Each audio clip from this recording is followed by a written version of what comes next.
नाज़रीन, drama serial कभी मैं कभी तुम की नेक्स्ट एपिसोड में दिखाया जाएगा कि शर्जीना जब मुस्तफ़ा को अपनी प्रेगनेंसी की खुशखबरी सुनाएगी तो वो अंदर ही अंदर डरी हुई भी होगी कि कहीं मुस्तफ़ा ये खबर सुन के परेशान ना हो जाए, क्योंकि अभी तो उसकी जॉब गई है और अब इतनी बड़ी रिस्पॉन्सिबिलिटी। शायद वो इस खुशी की खबर पे खुशी से ज़्यादा परेशानी महसूस करे, और होता भी ऐसा ही है।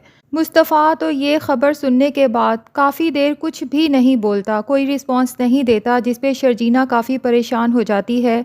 उसके बाद मुस्तफ़ा चुप करके अपने बेडरूम में जाता है और लेट जाता है, सोचों में परेशान। शर्जीना सारा दिन सोचती रहती है कि मुझे अंदर जाके मुस्तफ़ा को देखना चाहिए या नहीं। आखिरकार हिम्मत जमा करके जब अंदर जाती है तो मुस्तफ़ा उसी हालत में छत को घूर रहा होता है। मुस्तफ़ा शर्जीना से कहता है कि प्लीज़ मुझे गलत मत समझना, मुझे पता है कि औरत के लिए माँ बनना सबसे बड़ी खुशी होती है, लेकिन ज़रा सोचो कि हम कंगले हैं और उसके बाद बच्चे की इतनी बड़ी ज़िम्मेदारी। मैंने भी बच्चों के ख्वाब देखे थे, तुम्हारे साथ फैमिली बनाने के ख्वाब देखे थे, लेकिन मेरे ख्वाब ये थे कि हमारे पास बहुत रुपया पैसा हो, एक बड़ा बंगला हो, गाड़ियाँ हों और हमारे बच्चे एक लेविश लाइफ गुजारें।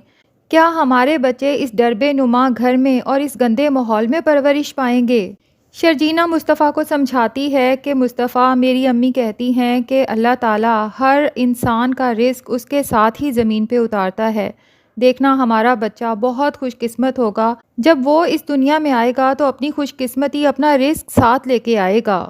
दूसरी तरफ अदील बहुत रिलैक्स हो चुका है कि रुबाब के आने में बहुत देर है, इसलिए दिल खोल के उसके बिज़नेस में फ़्रॉड कर रहा है, घपले कर रहा है और अपने बिज़नेस अकाउंट्स भर रहा है। लेकिन उसे ये नहीं पता कि रुबाब चाहे यहाँ है या नहीं, उसके बाप के बंदों की 24 घंटे नज़र अदील पे है। ना सिर्फ वो उसकी बिज़नेस में घपले की एक्टिविटीज़ को नोट कर रहे हैं और ख़बर पहुँचा रहे हैं, बल्कि इसके साथ साथ अदील जो रुबाब के साथ बेवफ़ाई कर रहा है और उसी की दोस्त नताशा के साथ चक्कर चला रखा है। रुबाब के फ़ादर को ये तमाम ख़बरें पहुंच रही हैं, लेकिन वो ढील देना चाहते हैं कि रुबाब इतना फंस जाए अपने बिछाए हुए जाल में कि उसके बाद निकलने की कोई सूरत बाकी ना बचे। और रुबाब को बजाय मैं बताऊं कि उसका शौहर उसके साथ क्या कर रहा है, उसका फ़ादर कुछ ऐसा प्लान कर रहा है कि रुबाब खुद अपनी आंखों से अदील को रंगे हाथों पकड़ ले। अब दूसरी तरफ मुस्तफ़ा ने बहुत ही मामूली सी जॉब करना शुरू कर दी है, जिसमें सिर्फ 35,000 तनख्वाह है और पूरा दिन उसका उस जॉब पे लग जाता है। फिर रात को वो ऑनलाइन भी डिफरेंट जॉब्स में अप्लाई करता रहता है ताकि घर के अखराजात अच्छे तरीके से पूरे कर सके। शर्जीना जब देखती है कि मुस्तफ़ा अपने खाने पीने का, सोने का बिल्कुल ख़याल नहीं रख रहा, हर वक्त वो मेहनत करने पे लगा हुआ है, तो उसे समझाती है कि पैसा सब कुछ नहीं होता, तुम क्यों अपनी ज़िंदगी इन पैसों के पीछे ख़राब कर रहे हो। लेकिन मुस्तफ़ा है जो कुछ भी सुनने को समझने को तैयार ही नहीं। वो शर्जीना से कहता है कि तुम समझने की कोशिश करो कि इस दुनिया में पैसा ही सब कुछ होता है, पैसे से ही इज़्ज़त है, खुशियाँ हैं, और आपके अपने भी पैसे की वजह से ही आपसे प्यार करते हैं। शर्जीना कहती है, मुस्तफ़ा तुम पहले ही अच्छे थे, बिल्कुल लापरवाह से, ना तुम्हारे ऊपर कोई रिस्पॉन्सिबिलिटी असर करती थी और ना ही तुम पैसों के लिए इतने पागल होते थे। अब तो बिल्कुल कड़वे करेले बन चुके हो। जिस पे मुस्तफ़ा कहता है कि वो मुस्तफ़ा मर गया, अब तुम्हें इसी कड़वे करेले मुस्तफ़ा के साथ ही गुजारा करना पड़ेगा। अब मुस्तफ़ा दिन रात सोचता रहता है कि कौन सा ऐसा काम स्टार्ट करे कि शर्जीना के लिए वो तमाम ख्वाब पूरे कर सके जो उसने देखे हैं।